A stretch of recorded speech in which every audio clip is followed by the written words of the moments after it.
Le CES 2024, c'est terminé. Il se termine ce vendredi. C'est l'occasion pour moi de faire un rapide bilan de cette édition 2024. Allez, c'est parti.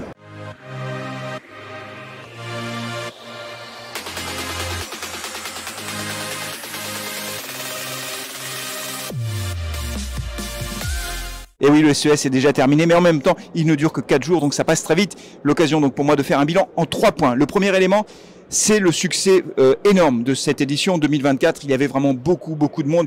On a retrouvé, de l'avis de tous, le CES d'avant crise sanitaire, d'avant pandémie, à la fois en nombre de visiteurs. On aura le bilan, mais il est encore un peu trop tôt pour dire combien il y a eu de visiteurs, mais c'est tout à fait considérable. À mon avis, le record sera battu.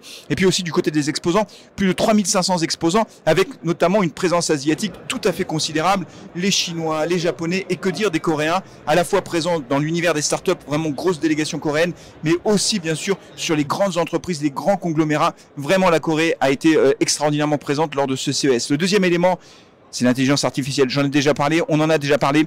Tout le monde n'a parlé que de ça ici. L'intelligence artificielle est omniprésente, bien sûr, dans l'univers de la mobilité, dans la santé, dans la robotique. D'ici 10 ans, elle va faire son entrée dans notre quotidien. C'est tout à fait considérable ce qui est en train de se préparer. C'est tellement considérable que c'est difficile d'imaginer le monde de demain avec cette AI qui sera présente partout. Et on le voit bien, c'est en train de s'accélérer dans tous les domaines. Enfin, le dernier point, c'est le développement durable. On en a beaucoup parlé ici. Déjà l'année dernière, j'avais trouvé qu'on avait beaucoup parlé de protection de l'environnement et notamment de réduction des émissions de gaz à effet de serre. Mais là encore, chaque fois, systématiquement, dans les conférences de presse, dans les keynotes, à chaque fois, ce sujet a été mis en avant. Alors bien sûr, il y a beaucoup de communication parce que il y a beaucoup de journalistes, il y a une couverture médiatique qui est énorme, il y a beaucoup de monde. Donc chacun, évidemment, veut essayer de donner une bonne image de son entreprise, une bonne image de ses projets stratégiques. Mais les choses sont en train de bouger réellement. J'ai le sentiment qu'on est sur un point de bascule et qu'aujourd'hui toutes les entreprises ont parfaitement intégré cet objectif de neutralité carbone et le monde est en train de bouger et c'est ici que ça se passe. C'était au CES de Las Vegas.